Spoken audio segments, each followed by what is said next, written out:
À l'automne 1535, Jacques Cartier descend le fleuve Saint-Laurent. Le navigateur malouin est émerveillé par le paysage.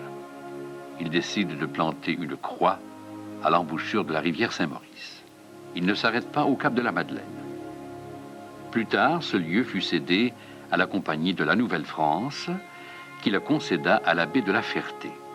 Il y a maintenant plus de 350 ans que ces événements se sont déroulés. Aujourd'hui, sur cette terre, les habitants de ce pays viennent en grand nombre pour prier la Vierge Marie, la mère de notre Sauveur.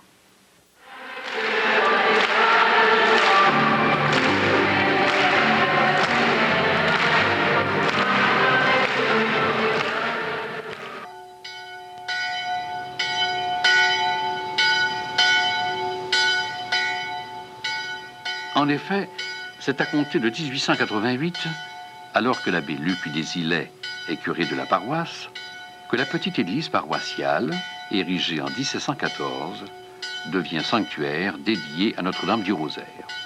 Depuis ce jour, les pèlerins prennent la route vers ce lieu de prière et de paix.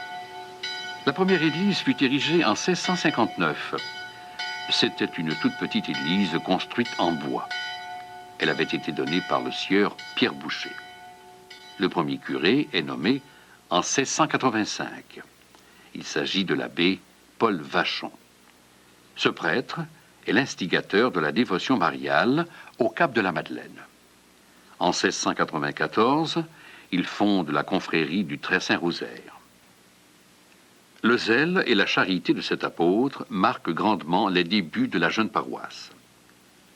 Le 13 mai 1714, Monseigneur de Saint-Vallier accorde la permission de construire une seconde église paroissiale. La première est désormais trop petite. Cette seconde église existe encore. Elle accueille les pèlerins qui viennent vénérer la Vierge du Rosaire. Elle est considérée comme la plus vieille église conservée au Canada. Après la mort du curé Vachon en 1729, la paroisse du Cap de la Madeleine est privée de curé jusqu'en 1844. À l'époque, les habitants du village sont très pauvres. On rapporte dans les archives que les paroissiens ont obtenu la permission de laisser la lampe du sanctuaire éteinte parce que la paroisse n'avait plus d'argent pour payer l'huile. L'abbé Luc Désilet devient curé de la paroisse en 1864. La dévotion particulière de ce curé envers la Vierge Marie oriente petit à petit la paroisse vers une nouvelle vocation. À son arrivée, l'abbé Désilet est confronté à l'état d'abandon de la communauté paroissiale. Il semble qu'une dizaine de personnes à peine écoutent l'homélie du dimanche. En 1867, la veille du jour de l'Ascension, le curé Désilet vit une expérience fort étonnante. Il revient de la sacristie où personne n'est venu se confesser. Il s'en retourne déprimé. En passant devant l'église, il voit un pourceau qui y est entré. Il tient dans sa gueule un chapelet.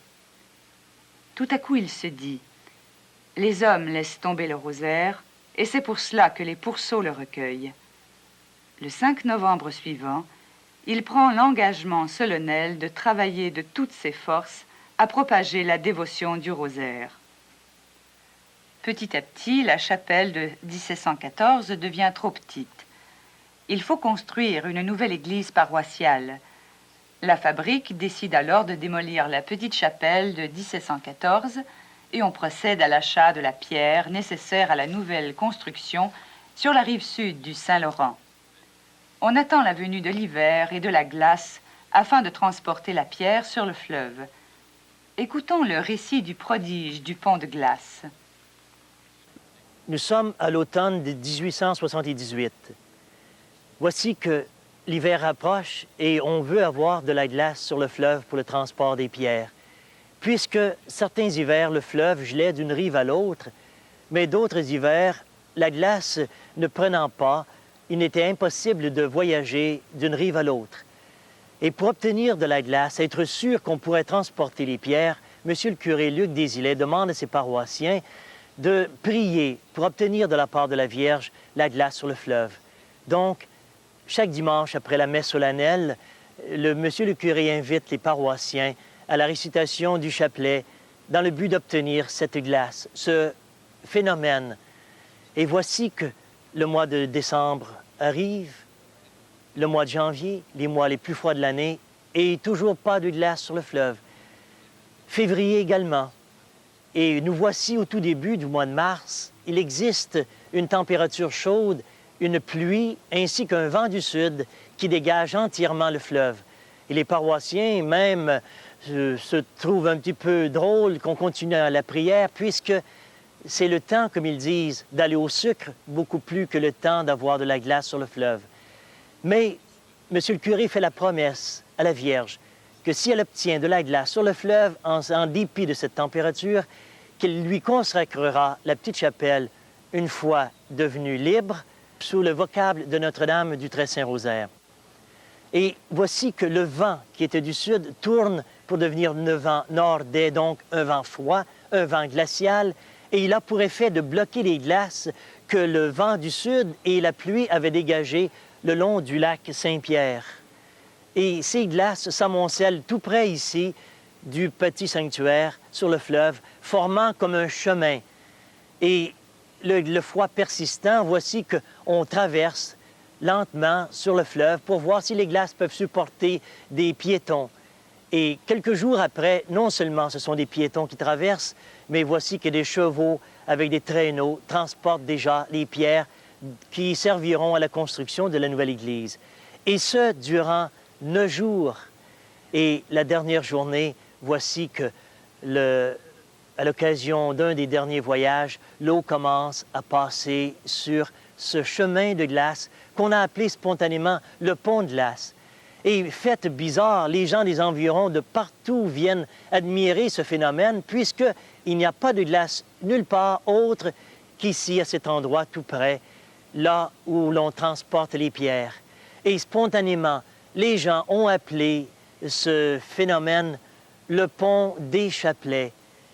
Et depuis ce temps, le sanctuaire a été marqué par cet événement prodigieux qui relève du surnaturel et qui, à l'époque, déjà a été reconnu comme un événement extraordinaire.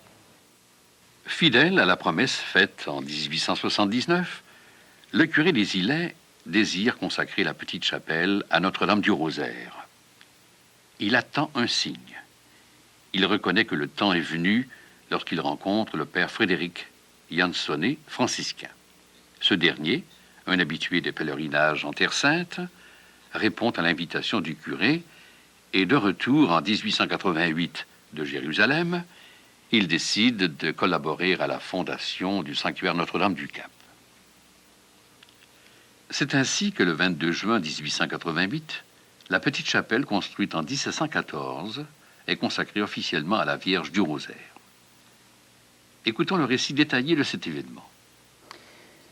Ce qui s'est passé ici le 22 juin 1888, je dirais que c'est le sanctuaire Notre-Dame du Cap qui est venu au monde. Un enfant, ça prend 9 mois dans le sein de la mère. Alors, c'est sûr qu'il s'est passé des tas de choses avant. Entre autres, évidemment, le pont des chapelets et toute la prière des gens. Mais c'est le 22 juin 1888 que ça a commencé pour vrai. Ce jour-là, qu'est-ce qui s'est passé? On a réalisé la promesse du curé des Îlets. Je veux consacrer cette église paroissiale qui était consacrée, enfin dédiée à Sainte-Marie-Madeleine. Je veux maintenant la consacrer à Notre-Dame du Très-Saint-Rosaire. Et c'est ce qu'on a fait ce jour-là, ce matin-là, dans une grand-messe très spéciale où tout le monde était venu et où il y avait le père Frédéric qui venait d'arriver au pays. On a pris la statue qui était de côté dans une chapelle latérale, on l'a installée comme on la voit aujourd'hui sur le maître-autel. Et on a dit, désormais, ce lieu est un sanctuaire de Notre-Dame du Très-Saint-Rosaire. On ne démolira pas cette petite église, on va la garder. Et on voit encore aujourd'hui cette inscription « Reine du Très-Saint-Rosaire, priez pour nous ». C'est ça, c'est le sens de ce lieu. Et ce matin-là, le père Frédéric a fait l'homélie et il a déclaré « Désormais, les gens vont venir de partout. On viendra de toutes les paroisses, on viendra de tout le pays et on viendra même de d'autres pays. » Et on l'a bien vu, en 1984, quand le pape Jean-Paul II est venu ici, nous disant au fond que c'est un sanctuaire national de Notre-Dame ici au Canada. Et il n'y a pas eu de miracle ce jour-là. Et le soir, on aurait bien aimé qu'il se passe quelque chose de spécial. On avait un handicapé qui est venu prier. Alors on est venu ici, exactement au pied de cette balustrade, pour prier devant la statue nouvellement installée. Et on a eu un phénomène très spécial qui s'est passé. La statue qui est devant nous a ouvert les yeux, au dire des 3 témoins, dont le curé des Îlets et le père Frédéric. Jusqu'à maintenant, il y a des gens qui pouvaient douter très fort, c'est-tu arrivé, est-ce que c'est si vrai que ça? Mais depuis que le pape Jean-Paul II a déclaré en 1985 que le père Frédéric a franchi toutes les étapes qui le préparent à la béatification, là, ça a changé beaucoup. Là, maintenant, je dirais qu'il y a une nouvelle crédibilité à ce qu'on a appelé le prodige des yeux. Pendant 10 minutes environ, la statue qui est devant nous a ouvert les yeux. Et le père Frédéric a été marqué, il en parle jusqu'à la fin de sa vie. Pendant les 28 ans qu'il a été au Canada, jusqu'à sa mort en 1916, il en parle très souvent. Cet événement a marqué ma vie. Et il est devenu le propagandiste de Notre-Dame-du-Cap. Il circulait partout, c'était un missionnaire extraordinaire, un vieux saint rempli d'énergie missionnaire et qui a fait démarrer, au fond, le lieu de pèlerinage ici, comme l'avait désiré le curé des Îlets. Parce que le curé des Îlets, il est mort quelques mois après, au mois d'août de cette année 88. Alors, c'est le père Frédéric et l'abbé Duguay qui ont vraiment lancé ce sanctuaire. Cependant, tous deux se rendent compte qu'ils ne suffisent plus à la tâche. Ils souhaitent que d'autres prennent la relève. C'est ainsi que les Oblats de Marie Immaculée répondent à l'appel de l'évêque des Trois-Rivières, Monseigneur François-Xavier Cloutier. Dès leur arrivée en 1902, les Oblats travaillent au développement des pèlerinages. De plus, les terrains sont aménagés et de nouveaux monuments remplacent le chemin de croix érigé par le père Frédéric. Le pape Pie X confère en 1904 à la statue de la Vierge du Cap l'honneur d'un couronnement. Ce privilège n'est pas accordé à toutes les statues de la Vierge. Selon la tradition de l'Église, il faut 3 conditions. L'antiquité du culte, les grâces miraculeuses accordées par son intercession et l'affluence des fidèles en son sanctuaire. Lors de cette cérémonie spéciale, le père Frédéric portait la couronne qui a été déposée sur la tête de la statue par Monseigneur Cloutier, évêque des Trois-Rivières. Au début du XXe siècle, les pèlerinages se développent. Cependant, l'année 1954, déclarée année mariale, voit des foules encore plus grandes prendre la route vers le sanctuaire. On célèbre alors le 50e anniversaire du couronnement de la Vierge et le 100e anniversaire de la proclamation du dogme de l'Immaculée Conception de Marie. En cette année du Congrès marial national, les évêques de presque partout le pays se rendent au sanctuaire. Le légat papal procède à cette occasion à un 2e couronnement de la statue de la Vierge. Et le rêve se poursuit. Les projets de construction d'une grande basilique datent de 1918. À cette époque, le peuple est trop pauvre pour fournir l'argent nécessaire pour une telle construction. À compter de 1938, on commence à recueillir des fonds, de sorte que les fondations ont été creusées à compter du 5 août 1955. Cette basilique est l'expression de la foi d'un peuple. Le père Paul-Henri Barabé, pionnier de cette époque, disait que la basilique a été payée par les pauvres, tout en étant le fruit du pont des Chapelets de 1879. La basilique a été inaugurée le 15 août 1964. De style canadien 20e siècle, elle est longue de 82 mètres, large de 53 mètres et haute de 74 mètres. On peut y asseoir 2000 personnes. Elle est l'œuvre de M. Adrien Dufresne, architecte. De plus, de magnifiques vitraux, fruits du travail du père Jan Tillemann, Oblat de Marie Immaculée, ornent les murs de la basilique. Ces vitraux sont un joyau de verre antique. En effet, le père Tillemann a choisi un verre qui ressemble à celui des cathédrales françaises de Chartres, de Reims et de Beauvais. Tout le verre que vous voyez a été coupé à la main. Le père Tillemann a consacré 8 années de sa vie à la réalisation de ces verrières. Il ne nous reste qu'à admirer ce travail et à découvrir les multiples teintes que le soleil dessine à travers le verre.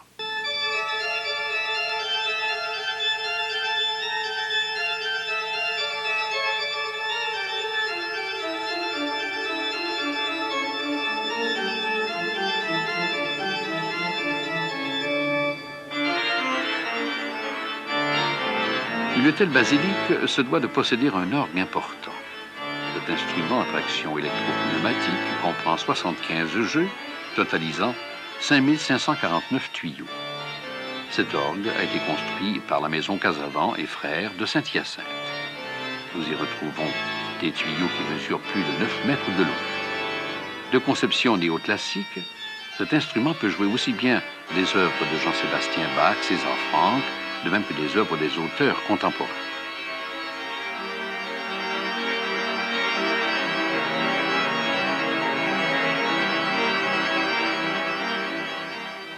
Tous ces services seraient bien inutiles si les pèlerins ne venaient pas en ces lieux pour prier. La dévotion à la Vierge Marie amène chaque année près de 800 000 pèlerins. Qu'est-ce qui amène ces personnes en ce lieu de pèlerinage? Ici, c'est un endroit de détente, c'est un endroit de réflexion, c'est un endroit d'amour. C'est beau, c'est dévotieux. On demande ce qu'on veut, il me semble que ça nous soulage. Ça nous soulage. Ouais. Mettre notre foi en pratique un peu. C'est l'atmosphère, à part de ça, prier la Sainte Vierge pour qu'on ait de la paix ou toutes sortes de choses qu'on a besoin dans le monde. Le 10 septembre 1984, le pape Jean-Paul II, alors en voyage apostolique au Canada, s'est fait pèlerin de Notre-Dame. Le pape a commencé sa visite par un moment de prière au petit sanctuaire. Par la suite, il célébra l'Eucharistie devant une foule attentive qui dut subir les effets de la pluie durant de longues heures. Revoyons quelques images de cette visite historique et écoutons quelques paroles prononcées par le pape à cette occasion. Avec Marie, construisez vous aussi l'Église du Canada.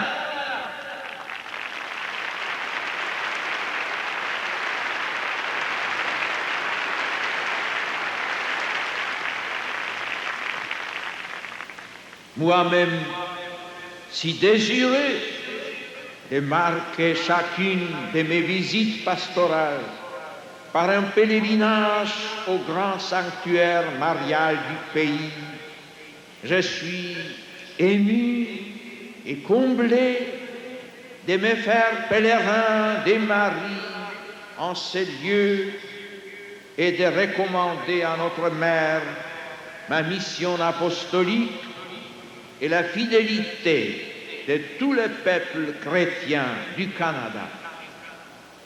Les Pères Oblats animent depuis 1902 une mission sur place, selon l'expression de leur fondateur, le Père Eugène de Masnode. Au sanctuaire Notre-Dame-du-Cap, nous sommes heureux d'accueillir des gens et il y a beaucoup de gens qui se demandent qu'est-ce que les gens viennent faire ici? Pourquoi des pèlerins viennent dans ce sanctuaire dédié à la Vierge? Bien sûr qu'il y a toutes sortes de motivations qui peuvent inspirer les gens à venir prier, toutes sortes de raisons. Mais on remarque une profondeur de foi chez la plupart des gens qui viennent. Certains, c'est avec un souci de remercier parce qu'ils ont été conscients de la présence de Dieu dans leur vie et de l'intercession de la Vierge Marie. D'autres, c'est pour demander. Le 15 août, je voyais un couple qui venait présenter une photo d'une petite fille de 7 ans en phase terminale de cancer pour présenter cet enfant et leurs parents au Seigneur par l'intercession de la Vierge. D'autres viennent offrir leur situation, demander du courage.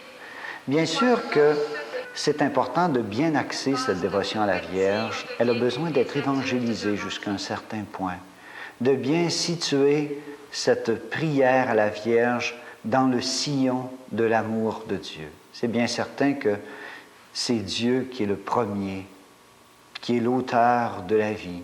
Il nous a envoyé son Fils et la Vierge Marie est dans ce plan de salut. On dirait qu'elle est toujours dans l'ombre de Jésus. Elle n'est pas là pour elle-même. Et dans la prière, il faut inviter les gens à bien se souvenir de cette présence de Jésus qui est première, que c'est Jésus qui est le grand intercesseur. Mais un peu comme dans une famille, souvent on aime passer par notre mère pour demander des choses. C'est souvent une expérience humaine très compréhensible et c'est cette même réalité que nous vivons parfois au plan spirituel.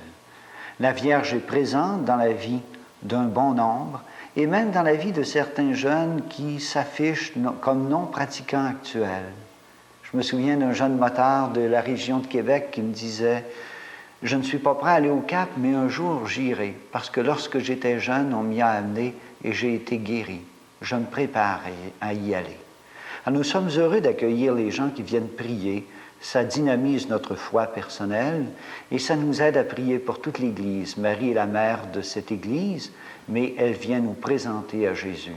C'est avec joie que nous sommes ici comme Oblat pour œuvrer dans ce milieu. Les pèlerins viennent prier au sanctuaire Notre-Dame-du-Cap depuis plus de 100 ans. Depuis l'humble chapelle de bois construite par le sieur Pierre Boucher, en passant par la chapelle érigée en 1714, sans oublier le zèle et le dévouement du curé Désilet et du père Frédéric, nous pouvons affirmer que Dieu lui-même a béni ce lieu de pèlerinage. Des millions de pèlerins viennent ici pour implorer la mère de Jésus. Pendant ce temps, des curieux circulent sur les terrains en profitant d'un moment de repos en cet havre de paix. Telle est la vie au sanctuaire Notre-Dame-du-Cap. Telle est la mission sur place. Cette mission est de manifester constamment la miséricorde et la tendresse de Dieu pour son peuple. Une mission de notre temps pour toutes les femmes et tous les hommes de notre monde.